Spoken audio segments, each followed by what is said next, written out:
All right, there's the battery. From that big relay comes 12 volts. You see the wires, the red wires are just cut. That green wire at the top, when you give that 12 volts, it clicks the relay shut. All right, so that's sending power up that left side red leg,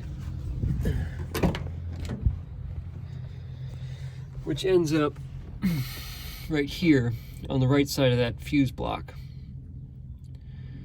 So now I got power to this fuse block. I mean, once I make that shit up.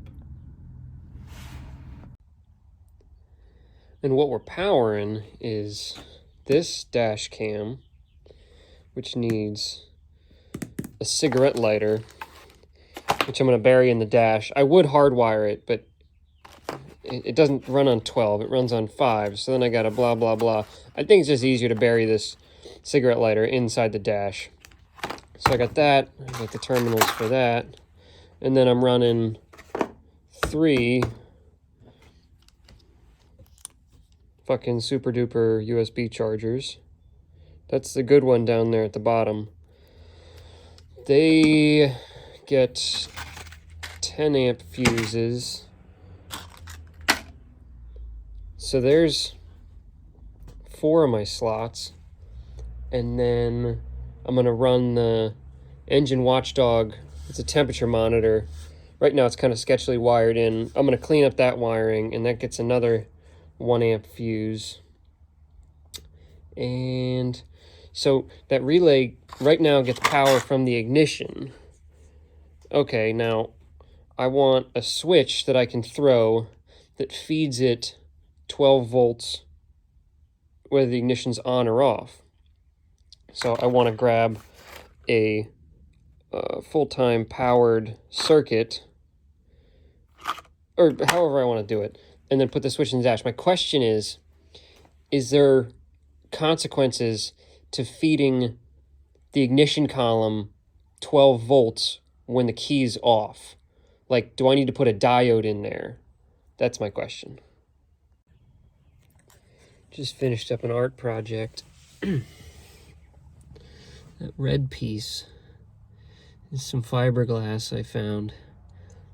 And that's mounted by those 2 incorrect fasteners that I modified with an angle grinder to be self-tapping in plastic. And that holds that bracket thingy. It's gonna hold this.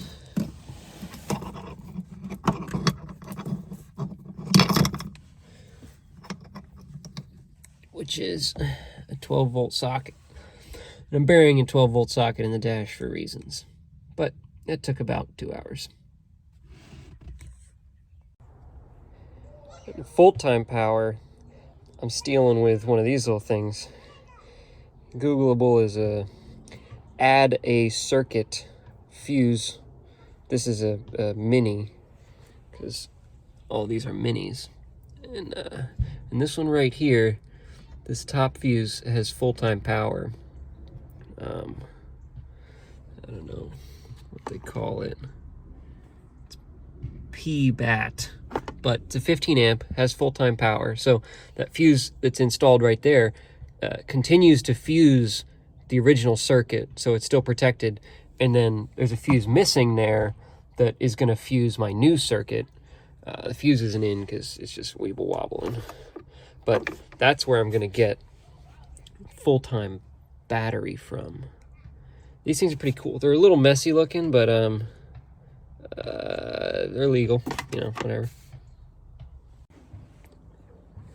All right, I'm starting to be pretty happy with this. So we're on the test bench here. This is normal operation with the key on.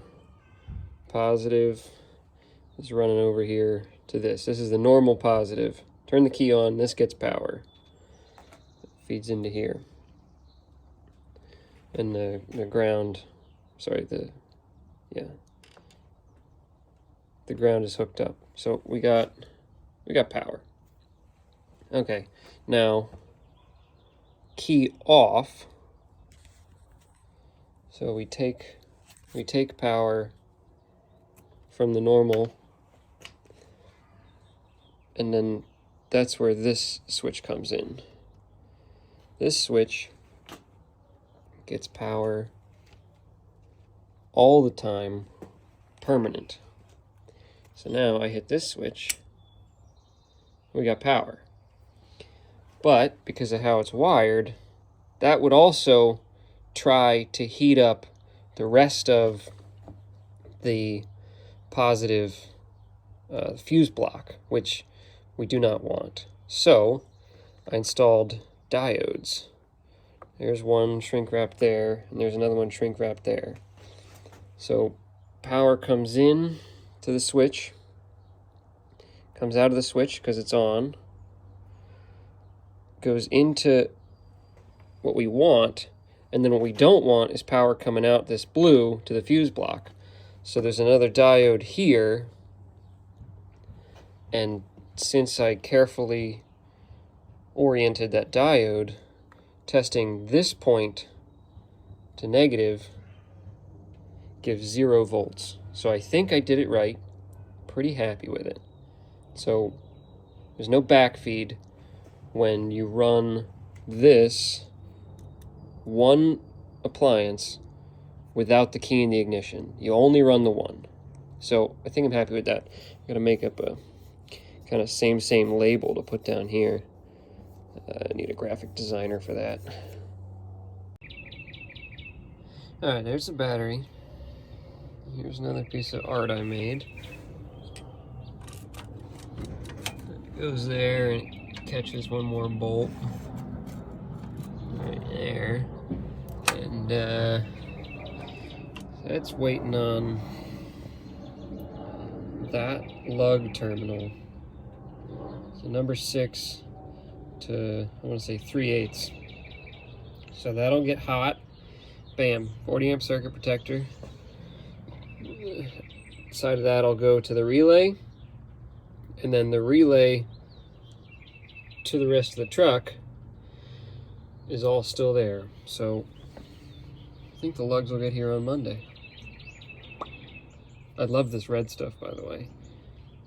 The downside, hopefully the only downside, is that it's incredibly carcinogenic to work with. Because, I mean, it smells good, tastes good, it's good for your lungs. It's fun. I know what you're thinking. Isn't that a 6-ton stick press? Well, yeah. That's a little copper H crimp. We just gotta make these fucking babies, you know? So we're gonna do some skinning, do some trying to remember to do things first, like put the heat shrink tube on and then the condom. That's important. And yeah, no, I'm like almost 80% sure it'll work. Now, am I supposed to be good enough to not get that wrench in contact with anything? Or am I supposed to know better than to do it this way? We're gonna do it. Don't touch the wrench into the ground. All right, recap. This wire comes from ignition. When you turn it to aux, you get 12 volts here. That 12 volts fires that big relay. That relay connects going to the truck right here. This was the H crimp. And then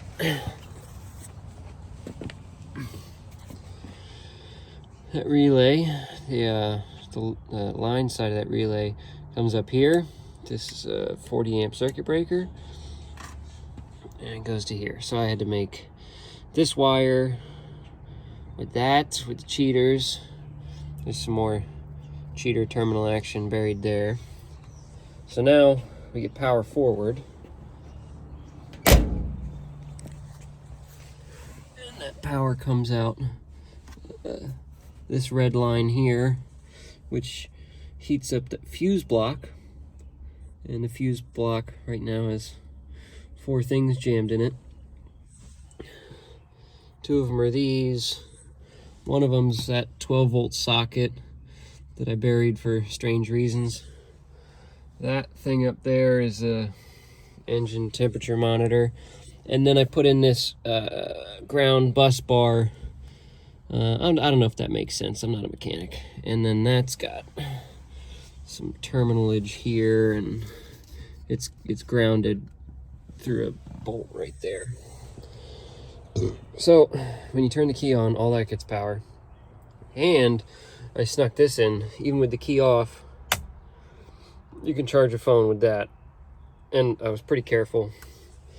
There's a diode right here, so that doesn't actually heat up the rest of the fuse block. So it only does the one appliance, not everything else accidentally. I'm pretty happy with that. All right, we're gonna do key on. It's gonna set off the door buzzer, but we're gonna hear the relay click. The circuit breaker's open, so it won't power nothing yet. There's a good click.